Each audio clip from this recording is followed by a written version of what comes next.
बच्चों, हम पढ़ रहे हैं तीसरा चैप्टर जिसका क्या नाम है, अपवाह। और अपवाह का आज हम तीसरा भाग भी पढ़ने वाले हैं जिसका नाम है गंगा नदी तंत्र। बच्चों, हमने पहले भाग में भारत में अपवाह तंत्र को समझा, दूसरे भाग में सिंधु नदी तंत्र को समझा। आज बारी आ गई है गंगा नदी तंत्र की। जी हाँ बच्चों, गंगा नदी जो भारत की राष्ट्रीय नदी है, वर्ष 2008 में गंगा को राष्ट्रीय नदी का दर्जा दिया गया। बच्चों, जो गंगा नदी है वो उत्तराखंड, हिमालय से निकलकर बंगाल की खाड़ी, सुंदरवन डेल्टा तक विस्तृत है और ये एक बहुत बड़े भाग को जो करीब 8.6 लाख वर्ग किलोमीटर क्षेत्रफल में विस्तृत है उसको उपजाऊ बनाती है।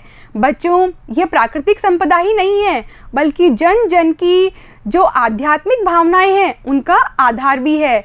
तो एक ऐसी नदी जो हमारी रगों में बसी है, गंगा नदी के बारे में आज हम विस्तार से अध्ययन करेंगे। बच्चों, अपनी पेन, नोटबुक और साथ में बुक और एटलस बुक भी रेडी कर लीजिए क्योंकि बहुत ही इंटरेस्टिंग टॉपिक है आज का गंगा नदी तंत्र। बच्चों, स्टार्ट करेंगे हमने पहले वीडियो में क्या पढ़ा था, हिमालय से निकलने वाली नदियाँ और प्रायद्वीपीय पठार से निकलने वाली नदियाँ। ये देखिए बच्चों, जो हिमालय से निकलने वाली नदियाँ हैं वो उत्तर भारत में है और प्रायद्वीपीय पठार से निकलने वाली ज़्यादातर नदियाँ कहाँ हैं, दक्षिण में हैं। और इनकी दिशा कैसी है, इधर है पश्चिम से पूर्व की ओर। आज जो हम गंगा नदी तंत्र के बारे में पढ़ेंगे वह किसका भाग है, हिमालय नदी तंत्र का ही भाग है।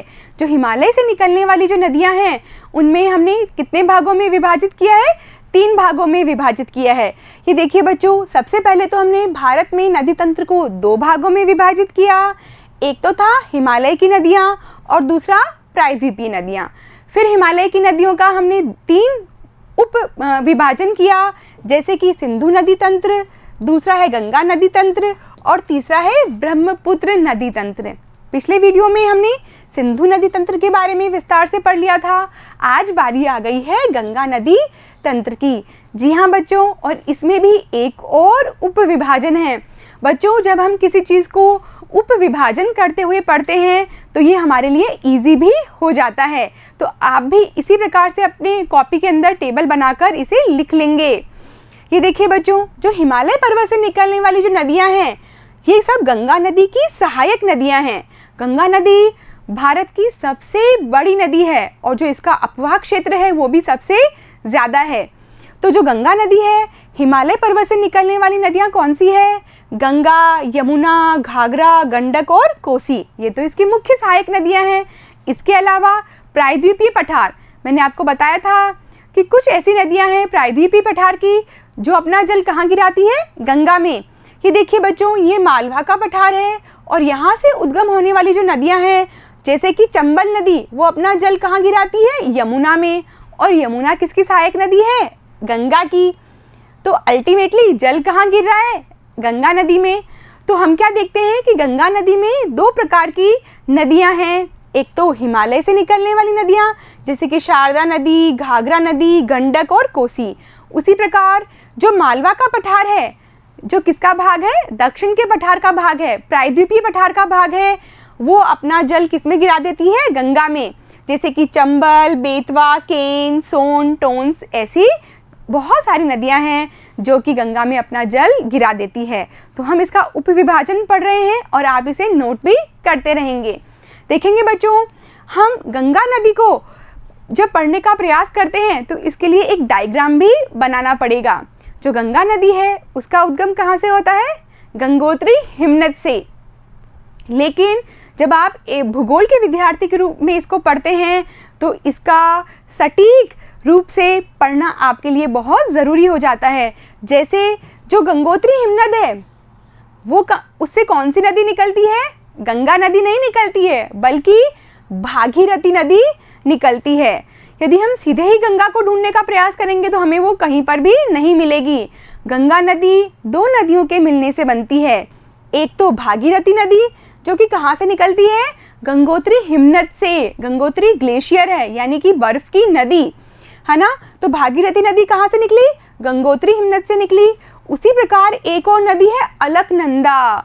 अलकनंदा नदी कहाँ से निकलती है, सतोपत हिमनद से निकलती है।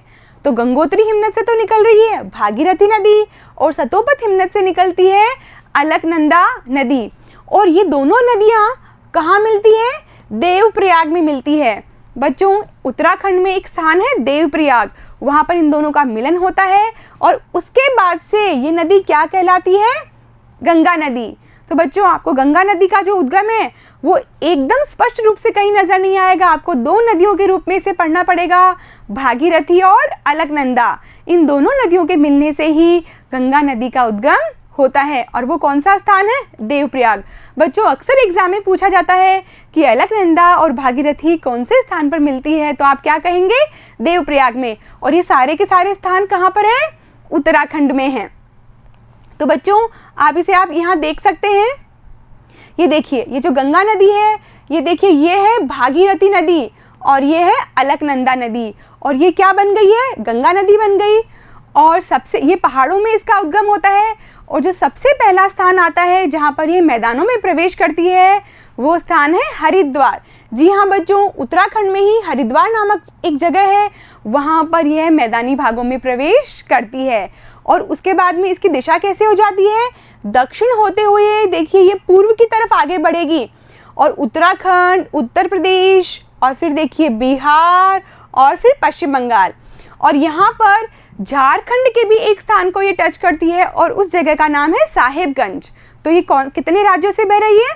5 राज्यों से बहती है, उत्तराखंड, उत्तर प्रदेश, बिहार, झारखंड और पश्चिम बंगाल राज्य में। जी हाँ बच्चों, क्या देखा हमने कि जो गंगा नदी है उसका उद्गम 2 हिमनदों से निकलने वाली नदियों से होता है। गंगोत्री हिमनद से भागीरथी नदी निकलती है, सतोपथ हिमनद से अलकनंदा नदी निकलती है और ये कहाँ मिल जाते हैं? देवप्रयाग में मिल जाती है दोनों नदियाँ। और उसके बाद में ये गंगा नदी बन जाती है और गंगा नदी इस तरह से उत्तराखंड से बहते हुए उत्तर प्रदेश में बहते हुए कहाँ आती है? बिहार, झारखंड और पश्चिम बंगाल में आती है। बच्चों, जब ये पश्चिम बंगाल में आती है तो यहाँ पर एक स्थान है फरक्का नामक स्थान है। फरक्का नामक स्थान पर इसका विभाजन 2 वितरिकाओं में हो जाता है, यानी फिर से इसका विभाजन हो गया है। हमने यहाँ पर क्या देखा था? 2 नदियों के मिलने से गंगा नदी बनी थी और फरक्का नामक स्थान पर पश्चिम बंगाल में इसका विभाजन हो जाता है। और जो एक वितरिका है, वितरिका यानी अब इसका विभाजन हो गया है तो क्या बन गई है? ये 2 वितरिकाएं बन गई है। एक वितरिका क्या कहलाती है? हुगली नदी। जो नदी, गंगा नदी का एक भाग जो पश्चिम बंगाल में बहता है वो क्या कहलाता है? हुगली नदी। मैं अभी आप इसको आगे लिखवाऊंगी, आप इसे अभी यहाँ पर समझने का प्रयास कीजिए। तो ये नदी कौन सी है? हुगली नदी है। और जो बांग्लादेश है, बांग्लादेश में गंगा नदी का जो भाग है वो क्या कहलाता है? भागीरथी नदी। पर बच्चों, जब बांग्लादेश में भागीरथी नदी जब पहुँचती है तो उसका नाम क्या हो जाता है? पद्मा हो जाता है। तो हमने क्या देखा कि यहाँ पर इस स्थान पर फरक्का के निकट यह 2 भागों में विभाजित हो गई। एक भाग जो पश्चिम बंगाल में गया उसका क्या नाम है? हुगली। और जो बांग्लादेश में प्रवेश कर रहा है उसका नाम है भागीरथी नदी। अब एक क्वेश्चन आप मुझसे पूछेंगे कि यहाँ पर भी भागीरथी नदी थी और यहाँ पर भी भागीरथी नदी थी। जी हाँ बच्चों, यह गंगा की ही शाखा है, लेकिन अब स्थान बदल गया है। यहाँ पर अलकनंदा और भागीरथी के मिलने से गंगा नदी बनी थी और यहाँ पर गंगा जब 2 भागों में विभाजित हो रही है तो उसमें से एक शाखा का नाम है भागीरथी जो कि बांग्लादेश में प्रवेश कर रही है। ये इसकी मुख्य धारा भी है। और जो दूसरा भाग है वो है हुगली नदी। और बच्चों, ये हुगली नदी कहाँ अपना जल गिरा देगी? बंगाल की खाड़ी में। और उसी प्रकार बांग्लादेश में प्रवेश करके जो गंगा नदी है अब वो किससे मिल जाएगी? बच्चों, एक ट्विस्ट है यहाँ पर, और वो क्या है कि बांग्लादेश में जब ये भागीरथी नदी जो कि गंगा की शाखा है वहाँ पर किस नाम से जानी जाएगी? पद्मा नाम से जानी जाएगी। यानी अब मैं इसे पद्मा कहना शुरू कर दूँ। तो ये बांग्लादेश में पद्मा नदी आ गई और इसमें ब्रह्मपुत्र नदी भी मिल जाती है। जी हाँ बच्चों, ये देखिए, ये ब्रह्मपुत्र नदी, इसका उद्गम कहाँ से होता है? वही तिब्बत के निकट मानसरोवर झील में। वैसे हम ब्रह्मपुत्र नदी का जो सिस्टम है वो अगले वीडियो में बहुत अच्छे से समझेंगे, लेकिन फिलहाल हमें यहाँ पर इसको समझना जरूरी हो गया है। ये देखिए बच्चों, ये ब्रह्मपुत्र नदी है, ये तिब्बत में, ये देखिए हिमालय के समानांतर बहती है और इसे हम क्या कह रहे हैं? सांगपो नदी, तिब्बत में ये सांगपो के नाम से है। फिर यहाँ पर ये जो नामचा बरवा पर्वत है, इसके उत्तर से घूमते हुए यू आकार से बहते हुए अरुणाचल प्रदेश में प्रवेश कर जाती है। और यहाँ पर इसे हम क्या कहेंगे, दिहांग नदी। और देखिए ये असम राज्य में प्रवेश करती है और इसका नाम हो जाता है ब्रह्मपुत्र नदी। मैं अभी भी आपको गंगा नदी तंत्र को ही समझाने का प्रयास कर रही हूँ, बहुत ध्यान से देखते रहेंगे आप। ये देखिए ये जो ब्रह्मपुत्र नदी है वो आगे बढ़ गई है असम के अंदर, और अब ये फिर से कहाँ प्रवेश कर जाएगी, बांग्लादेश में। बच्चों दोनों का उद्गम स्थल, जो गंगा नदी है उसका उद्गम स्थल कहाँ है, उत्तराखंड में है, उत्तरकाशी जिले में। और वो किस तरीके से भारत के मैदान से प्रवाहित होते हुए बंगाल की खाड़ी में गिरेगी। और उसी प्रकार जो ब्रह्मपुत्र नदी है वो भी तिब्बत से होते हुए अरुणाचल प्रदेश, असम से होते हुए, मेघालय से होते हुए कहाँ आएगी, बांग्लादेश में आएगी। और बांग्लादेश में जब ब्रह्मपुत्र नदी आती है तो उसे क्या बोलते हैं, जमुना। यानी कि हम ये बार बार महसूस कर रहे हैं कि जैसे ही राष्ट्र बदल रहे हैं इन नदियों के नाम भी बदल जाते हैं।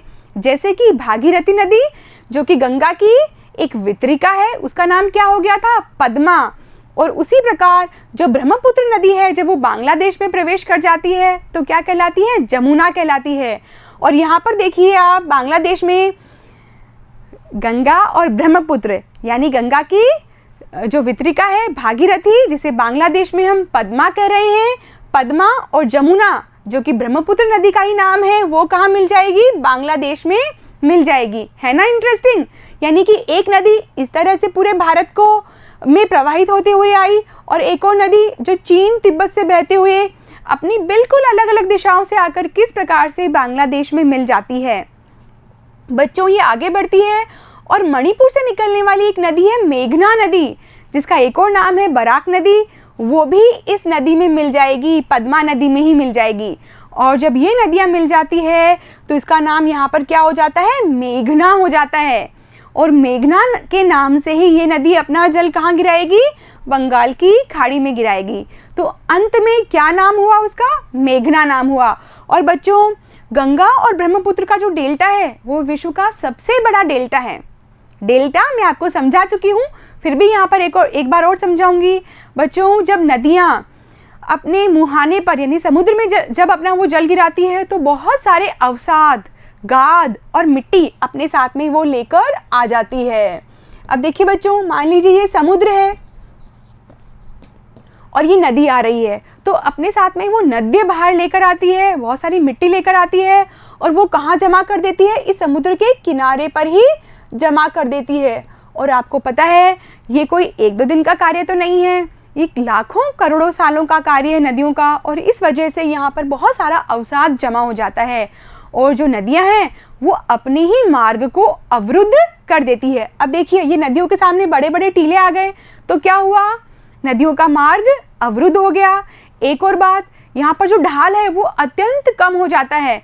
इस वजह से ये जो नदियाँ होती है इन टीलों के छोड़कर इस प्रकार से अपना जल का मार्ग बनाती है, और ये क्या कहलाता है, डेल्टा कहलाता है। आप यहाँ पर देख सकते हैं बच्चों, जो गंगा ब्रह्मपुत्र का डेल्टा आपको साफ साफ दिखाई देता है। ये देखिए, ये गंगा और ब्रह्मपुत्र का डेल्टा है जो विश्व का सबसे बड़ा डेल्टा है। इसे हम सुंदरवन का डेल्टा भी कहते हैं। अब इसे सुंदरवन का डेल्टा क्यों कहते हैं, क्योंकि यहाँ पर एक सुंदरी नामक वृक्ष पाया जाता है, और उसी वृक्ष की बहुलता के कारण इसको हम सुंदरवन का डेल्टा कहते हैं। तो बच्चों ये जो गंगा और ब्रह्मपुत्र का डेल्टा है, देखिए किस प्रकार से समुद्र के अंदर अपना और विस्तार कर रहा है। आप यदि नोटिस करेंगे तो जहाँ जहाँ पर भी डेल्टा बनता है, जैसे देखिए बच्चों ये महानदी का डेल्टा है, ये कृष्णा का डेल्टा है, किस प्रकार से ये सागर की तरफ अपना जो क्षेत्र आगे बढ़ाते रहते हैं। तो जो गंगा ब्रह्मपुत्र का डेल्टा है वो भी क्या कर रहा है, अपना जो क्षेत्र है वो समुद्र के अंदर बढ़ा रहा है, क्योंकि बहुत सारी मिट्टी का जमाव हो गया है। तो हमने क्या देखा कि किस प्रकार से गंगा नदी का उद्गम होता है और वो कहाँ अपना जल विसर्जित करती है, और उसमें किस प्रकार से ब्रह्मपुत्र नदी आकर मिलती है और अंत में वो मेघना के नाम से जानी जाती है। तो बच्चों ये तो थी गंगा नदी की बात। अब हम बात करेंगे इसकी सहायक नदियों की। जैसे इसकी जो सबसे बड़ी सहायक नदी है वो कौन सी है, यमुना। यमुना इसकी सहायक नदी है, और वैसे भी गंगा और यमुना नदियों का नाम साथ साथ ही आता है। तो जो यमुना नदी है उसका उद्गम कहाँ से होता है? यमुनोत्री हिमनद से होता है, और वो भी कहाँ है? उत्तराखंड में है और उत्तरकाशी जिले में है। यमुनोत्री से निकलकर यमुना नदी दिल्ली, आपको पता है जो दिल्ली भारत की जो राजधानी है नई दिल्ली, वो किसके किनारे बसा हुआ है? यमुना नदी के किनारे पर बसा हुआ है। फिर वो आगरा भी कहाँ है? यमुना नदी के किनारे ही है। इस प्रकार से वो आगे बढ़ते हुए फिर से अपनी दिशा क्या कर लेती है? पूर्व की तरफ कर लेती है। पहले देखिए इनकी जो दिशा है वो दक्षिण होती है और फिर वो पूर्व दिशा हो जाती है, और इसके बाद में ये समानांतर रूप से बहते हुए, ये देखिए बच्चों, ये गंगा नदी है और ये यमुना नदी है, ये दोनों नदियां समानांतर रूप से बहते हुए कहाँ मिल जाती है? प्रयागराज में। वैसे तो प्रयाग का अर्थ ही ये होता है कि जहाँ पर 3 नदियों का संगम होता है उसे हम प्रयाग कहते हैं। और यहाँ पर कौन कौन सी नदियों का संगम है? गंगा, यमुना और सरस्वती। सरस्वती नदी अब लुप्त हो चुकी है। तो यहाँ पर जो प्रयागराज है, जिसका पुराना नाम क्या है? इलाहाबाद, यहाँ पर इन तीनों नदियों का, यानी कि वर्तमान में गंगा और यमुना नदियों का संगम होता है इस स्थान पर। बच्चों यहाँ पर ध्यान देने वाली बात यह है कि यमुना नदी कहाँ से निकलती है? हिमालय से निकलती है, गंगा के समानांतर बहती है, लेकिन उसकी जो मिलने का जो स्थल है वो कौन सा है? चलिए आपको समझाते हैं एक डायग्राम के माध्यम से। ये देखिए बच्चों, यदि हम गंगा नदी का दायां और बायां किनारा निकालें, ये देखिए, यदि गंगा नदी का जो फेस है वो किस तरफ है? इस तरफ है। गंगा नदी कहाँ गिरेगी? बंगाल की खाड़ी में गिरेगी। तो जो हमारे शरीर का जो दायां भाग होता है वही नदी का दायां, यानी हमें भी अपना फेस इस तरफ कर लेना है, तो हम उसके किनारे बिल्कुल आसानी से निकाल सकेंगे।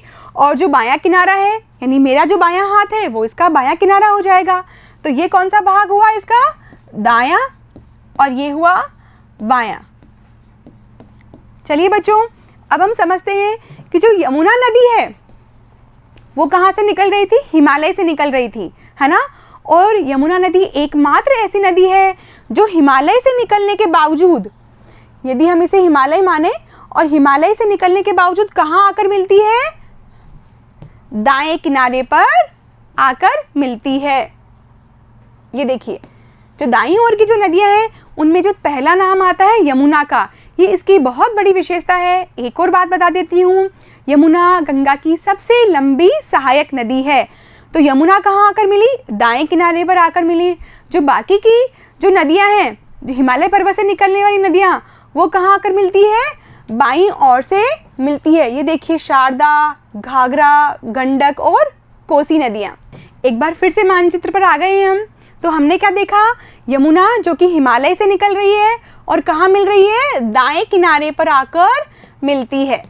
ठीक है, अब दाएं किनारे पर जो दूसरी नदियां हैं उनकी भी बात कर लेते हैं। ये देखिए बच्चों, चंबल नदी। चंबल नदी का उद्गम कहाँ से होता है? मालवा के पठार से। और मालवा का पठार किसका भाग है? मध्य उच्च भूमि का भाग है। और मध्य उच्च भूमि किसका भाग है? प्रायद्वीपीय पठार का भाग है। तो इसकी दिशा कैसी है? दक्षिण से उत्तर की ओर। चंबल नदी मालवा पठार में एक क्षेत्र है जानापाव पहाड़ी, वहाँ से निकलती है और यमुना नदी में अपना जल गिरा देती है। इटावा नामक एक स्थान है, यहाँ पर ये यमुना में अपना जल गिरा देती है, यानी कि सीधे गंगा में अपना जल नहीं गिराती है, लेकिन फिर भी क्या कहलाएगी? गंगा की सहायक नदी ही कहलाएगी। यानी जो गंगा नदी है इसका जो द्रोणी क्षेत्र है वो कितना विशाल है, आप महसूस कर सकते हैं कि जो चंबल का जो क्षेत्र है वो भी गंगा नदी की ही अपवाह द्रोणी में आता है। इसी प्रकार एक और नदी है बेतवा नदी। इसका उद्गम कहाँ से होता है? विंध्याचल पर्वत के अंदर एक क्षेत्र है रायसेन, और वहाँ पर एक गांव है कुम्हार गांव, वहाँ से बेतवा नदी का उद्गम होता है। और उत्तर प्रदेश में हमीरपुर नामक स्थान पर बेतवा नदी भी अपना जल कहाँ गिरा देती है? यमुना में, यानी कि गंगा में नहीं, सीधे से। इसके बाद में हम बात करते हैं सोन नदी की। जी हाँ बच्चों, जो सोन नदी है उसका उद्गम कहाँ से होता है? सतपुड़ा की ही श्रृंखला है मेकाल। मेकाल में एक स्थान है अमरकंटक, यहाँ से इस नदी का उद्गम होता है। और ये अपना जल कहाँ गिराती है? सीधे गंगा नदी में गिराती है। बिहार की राजधानी पटना का नाम तो आपने ज़रूर सुना होगा। पटना जो क्षेत्र है उससे जस्ट पहले ही अपना जल ये गंगा नदी में गिरा देती है। तो हमने क्या देखा कि ये कहाँ से इसका उद्गम होता है, अमरकंटक की पहाड़ियों से होता है।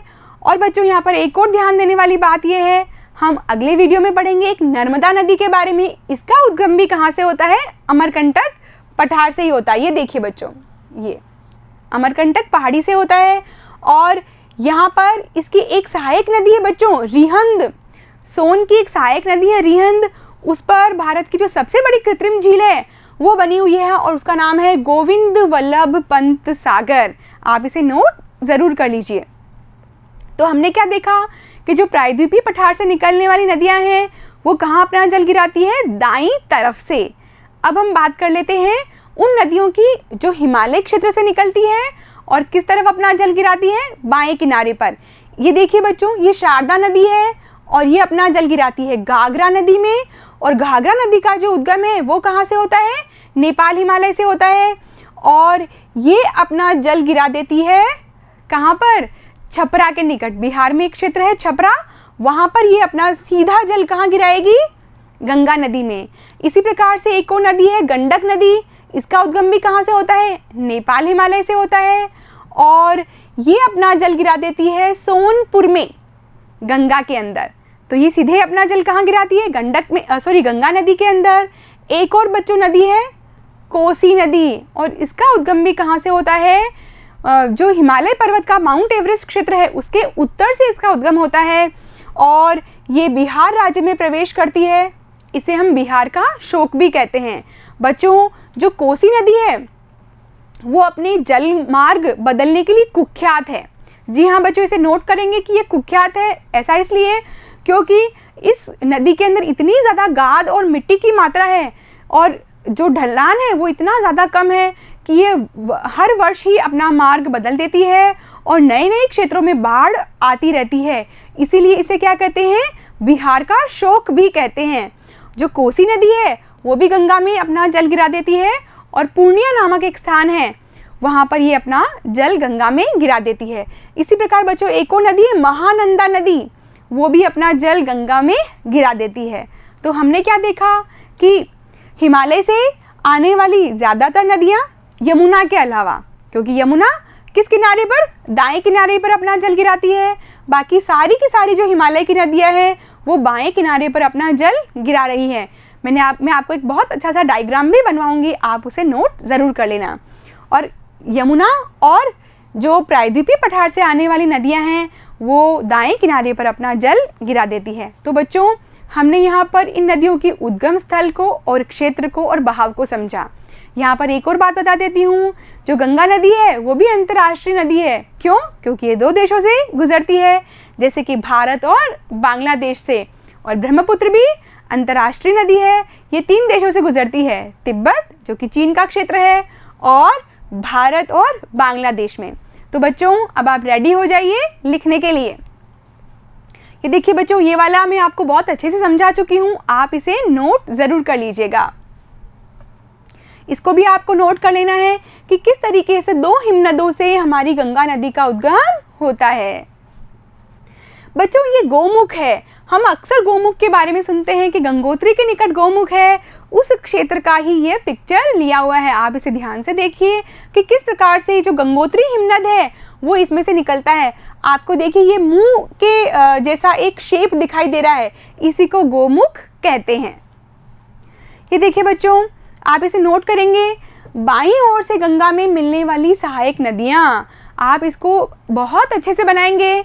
शारदा नदी घाघरा में मिल रही है, फिर गंडक नदी सीधे गंगा नदी में मिल जाती है और घाघरा भी कहाँ मिल जाती है, गंगा नदी में मिल जाती है। कोसी नदी गंगा नदी में मिल जाती है और ये सब कौन से किनारे पर मिल रही है, बाएं किनारे पर मिल रही है।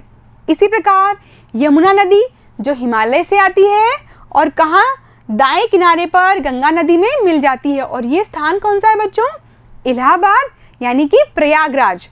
और देखिए चंबल इटावा के निकट और बेतवा हमीरपुर के निकट यमुना में अपना जल गिरा देती है और टोंस भी इलाहाबाद के समीप ही अपना जल गिरा देती है। ये भी एक नदी है जो कि गंगा नदी की सहायक नदी है।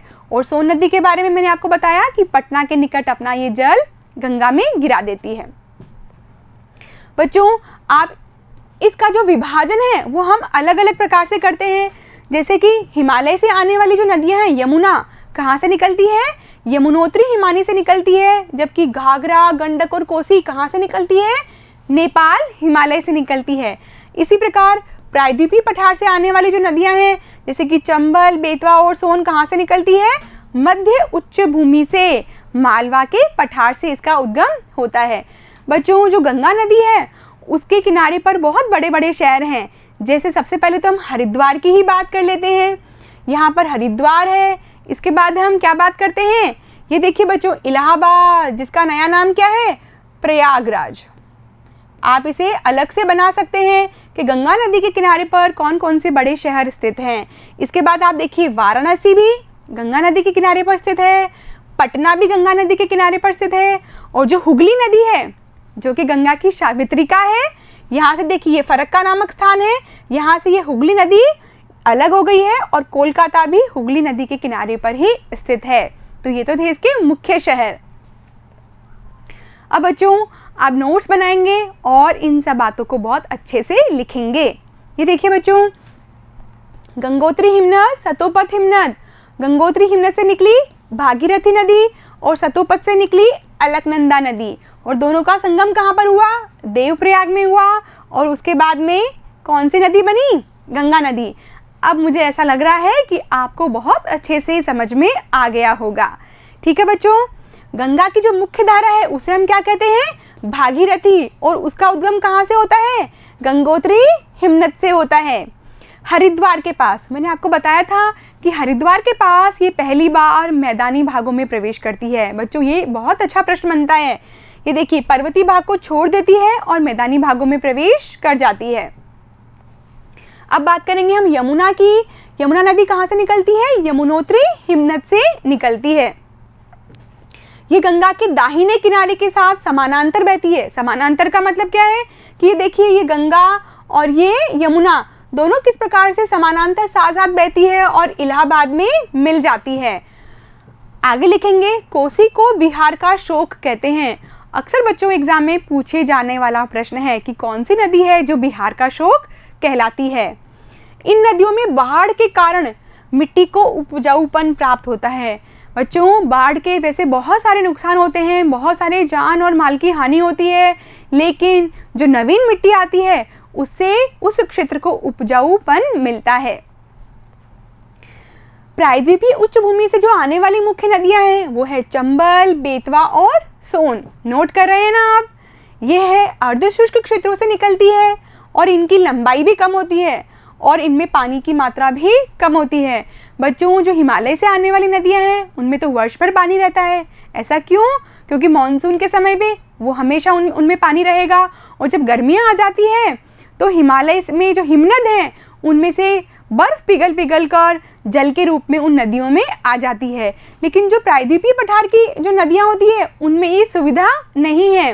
यानी वर्षा ऋतु के समय तो उनमें बहुत अच्छा पानी होता है, और गर्मियों के समय में इनमें पानी बहुत ही अल्प रह जाता है। इसीलिए क्या लिखा है कि इनकी लंबाई कम और इनमें पानी की मात्रा भी कम होती है।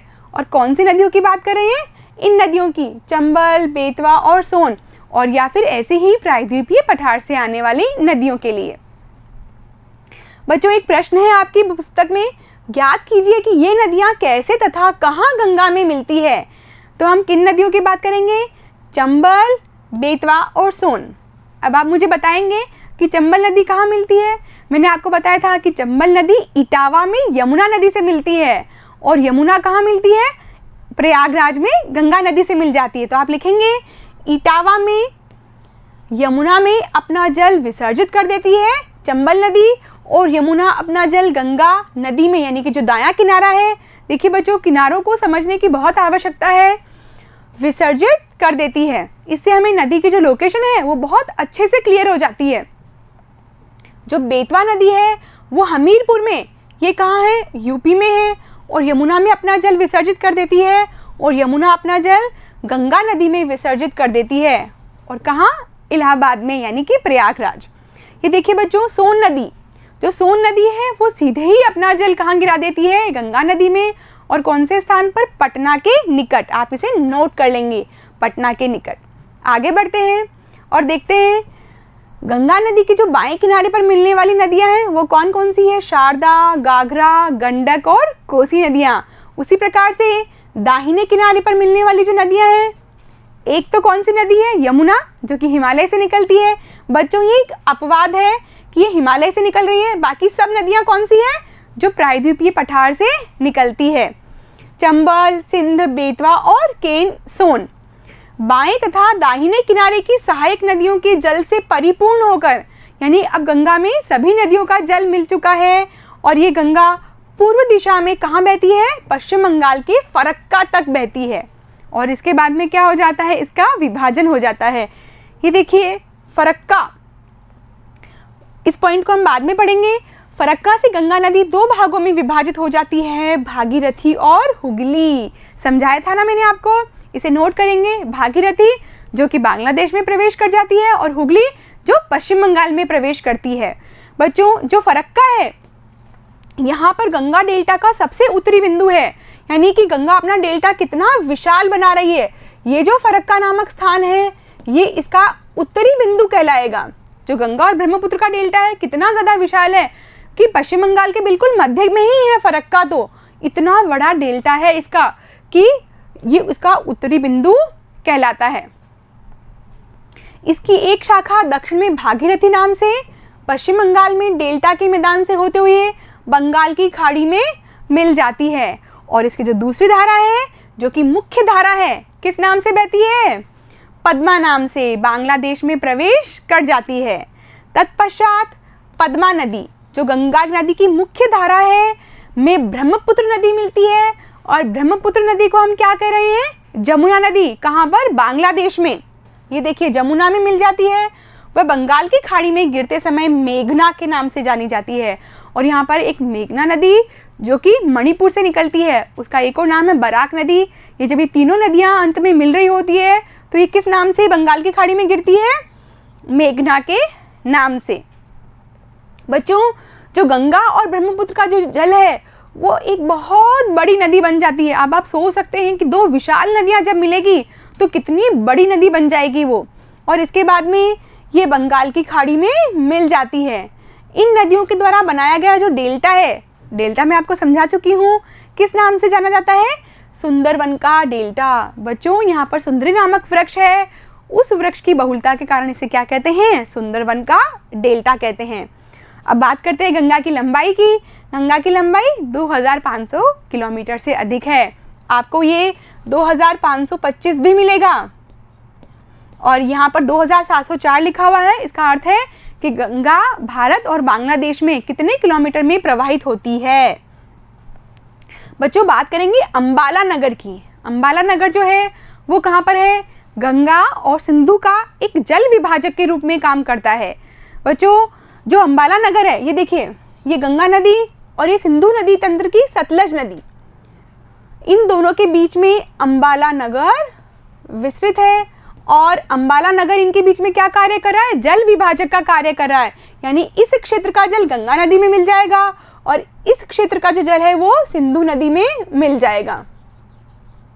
तो यहाँ पर कौन सी नदी है? सतलज नदी है और यह यहाँ पर गंगा नदी है। इंपॉर्टेंट है, ये नोट करेंगे। अंबाला नगर सिंधु तथा गंगा नदी तंत्रों के जल विभाजक पर स्थित है। जल विभाजक भी मैं आपको समझा चुकी हूँ, यानी एक ऐसा क्षेत्र जो दो नदी द्रोणियों को विभाजित करता है। ये देखिए बच्चों, अंबाला से सुंदरवन तक मैदान की लंबाई कितनी है? लगभग 1800 किलोमीटर है, लेकिन इसमें जो ढाल है वो अत्यंत ही कम है।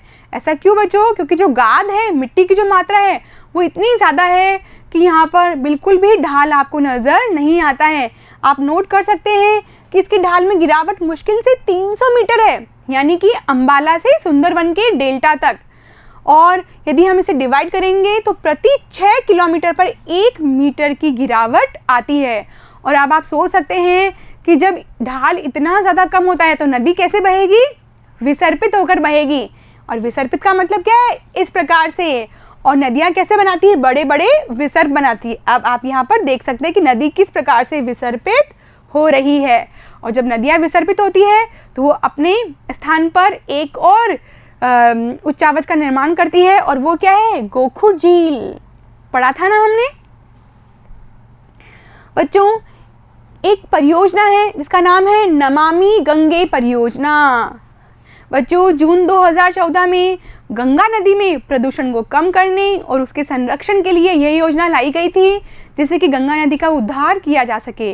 गंगा नदी में वर्तमान में बहुत ज़्यादा प्रदूषण है और उसके प्रदूषण के स्तर को कम करना है। बच्चों, जो गंगा नदी है उसमें क्षमता है, वह स्वतः शुद्ध हो जाती है, लेकिन जो मानव है उसने क्या किया? उसको इतना ज़्यादा प्रदूषित कर दिया है कि उसकी वो क्षमता भी समाप्त हो चुकी है। इसी के लिए ये प्रोजेक्ट है नमामि गंगे परियोजना। परीक्षा के लिए ये बहुत इम्पॉर्टेंट है और ये इसका चिन्ह भी है, तो नोट करेंगे इसे। नमामि गंगे परियोजना एक एकीकृत संरक्षण मिशन है। इसमें राष्ट्रीय नदी गंगा से संबंधित 2 उद्देश्यों, पहला उद्देश्य क्या है? प्रदूषण के प्रभाव को कम करना, और दूसरा उद्देश्य है उसके संरक्षण और कायाकल्प को पूरा करना। बच्चों, अब हम बात करेंगे सुंदरवन के डेल्टा की। जो सुंदरवन का डेल्टा है, ये देखिए आपको डेल्टा दिखाई दे रहा है, कितना सुंदर डेल्टा बन रहा है, ब्यूटीफुल। और इसका नाम सुंदरवन का डेल्टा क्यों रखा गया? सुंदरी नामक वृक्ष की वजह से। यहाँ पर बहुत सारे सुंदरी नामक वृक्ष पाए जाते हैं। तो ये गंगा और ब्रह्मपुत्र का डेल्टा है, और ये पिक्चर कहाँ से ली गई है? सैटेलाइट से ये इमेज ली गई है। और देखिए ये बंगाल की खाड़ी है, ये बंगाल की खाड़ी है। बच्चों, इसी क्षेत्र में रॉयल बंगाल टाइगर भी पाया जाता है। जो सुंदरवन का डेल्टा है वहाँ पर रॉयल बंगाल टाइगर पाया जाता है। ये भारत में पाई जाने वाली जो बाघ की 8 प्रजातियां हैं उसमें से एक है, यानी कि ये हमारा राष्ट्रीय पशु है। और इसका स्थान कहाँ है? पश्चिम बंगाल में, बिल्कुल डेल्टा के समीप। तो लिखेंगे बच्चों इसके बारे में भी। सुंदरवन डेल्टा का नाम वहाँ पाए जाने वाले सुंदरी पादप से लिया गया है। सुंदरवन डेल्टा विश्व का सबसे बड़ा एवं तेजी से वृद्धि करने वाला डेल्टा है, और यहाँ पर रॉयल बंगाल टाइगर भी पाया जाता है। बच्चों, मैं आपको यहाँ पर एक चित्र दिखाना चाहती हूँ। ये किसका चित्र है? सुंदरी नामक वृक्ष का। तो बच्चों, आज हमने गंगा नदी तंत्र के बारे में पढ़ा। मैं उम्मीद करती हूँ कि आपको गंगा नदी तंत्र और उसकी सहायक नदियों के बारे में कोई भी कन्फ्यूज़न नहीं रहा होगा। और यदि कोई डाउट है तो एक बार फिर से वीडियो को रिवाइंड कर लीजिए, और जहाँ जहाँ आपको इम्पॉर्टेंट टॉपिक लगते हैं आप उन्हें नोट भी करते रहेंगे। अगले वीडियो में हम मिलेंगे ब्रह्मपुत्र नदी तंत्र के साथ। तब तक के लिए धन्यवाद।